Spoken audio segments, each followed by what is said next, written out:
Hello, glad you guys are all doing well. There are nearly 200 schools and 160,000 students in Wake County, and it is our collective duty to protect each and every one of these students. I read that Wake County schools have 75 resource officers on school grounds. We should have at least 200 officers to ensure there is one at every school, although 2 at each school would be much better. Right now, the officers are stationed almost entirely at middle schools and high schools, despite elementary schools being targeted in shootings more frequently than both. Having officers near the school will not prevent a tragedy, but having them on school property certainly will. Resource officers deter fighting and bullying as well. We had another active shooter lockdown drill at my son's elementary school last week. I never had a lockdown drill when I was in school, but we did have an officer on the property every day. It was safe, and I felt safe.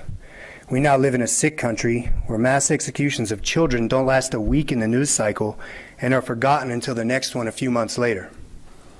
Everyone talks about common sense gun laws, and I'm all for that. But gun laws in our culture are not going to change anytime soon, and we need a solution now. Common sense is having police officers at every school. When bad people want to hurt good people, they always find a way to get a weapon. But those deranged cowards rarely target places with police officers on duty.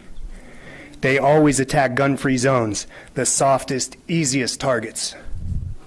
There is no reasonable argument against having armed police protecting our children. We have armed guards in so many other places. They're all around us all the time. But we neglect the most important and most vulnerable. A small number of grossly misinformed and cynical people have said resource officers will not prevent shootings. That is a patently false and ridiculous claim. There are far too many examples to point out the absurdity of statements like that. You may hear people say a police presence creates a bad environment. Compared to the environment of widespread terror created by school shootings, absolutely not. Children know police are there to protect them. I always felt safe with officers in my school. Our kids are everything. Safety protocols should be at the forefront of the annual budget. Children are the most important thing, and we have to protect them. What could possibly be more important than protecting them? We should use every practical measure to keep them safe every single day. That should be. Among many other things, April is Occupational Therapy Month. I, along with